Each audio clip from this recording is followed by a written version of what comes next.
আমার নাম মোহাম্মদ মুনুল ইসলাম। এটা কোথা থেকে তুমি এটা শিখছো কোথায়? আমি শিখছি বগুড়া আপনাদের মতো ওই যে কৃষি অফিসারের কাছ থেকে আমি এটা শিখছি, মানে ইউটিউবে দেখার পরে ওখান থেকে আমি এই কাজটা মানে এই ভার্মি কম্পোস্টের ইয়েটা শিখছি। তারপরে আমার উদ্যোগটা হলো আমি দেখলাম মানে ওইভাবে চিন্তা করলাম যে আমিও তো এটা করতে পারি, আমাদেরও তো গাভী আছে, গরু আছে, যে আমি তো এটা করতে পারি। এই কারণে আর কি আমার এটার ভিতরে আসা। এই একটা ট্রেতে কতগুলো সার হবে? একটাতে আমার কাঁচামাল যখন দেই তখন 27 থেকে 28 কেজি দেওয়া হয়, আর এটা সার হওয়ার পরে 17, 18, 19 কেজি পর্যন্ত হয়। মানে সারের উপর ডিপেন্ড করে, যদি একটু বেশি পড়ে তাহলে একটু বেশি হয়।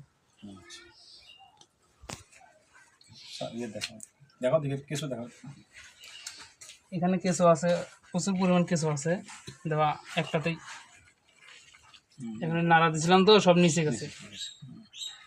এটা সুবিধা হচ্ছে যে এটা অক্সিজেন পায় এবং দ্রুত কাজ করে। ক্যারেটে দিলে আমার মরে না। হ্যাঁ, অক্সিজেন পায়, চতুর্থ অক্সিজেন পায়, আর গরম এটা তো তাপ সহ্য করতে পারে না, এটা ঠান্ডা স্থানে রাখা লাগে, এই জন্য আর কি ক্যারেটে দিলে ভালো হয়। এটাকে ক্যারেট বলে না? হ্যাঁ হ্যাঁ, ক্যারেট। অনেকে রিংয়ে দেয়, আবার হাউজে দেয়। আগে তো আমরা রিংয়ে করছি, তারপরে হাউজে দেখছি। মানে ওখানের থেকে এটা সুবিধা, আর এখানে লড়াইতে চড়াইতে আর কি সুবিধা হয়, এটা আর কি ভালো হয়।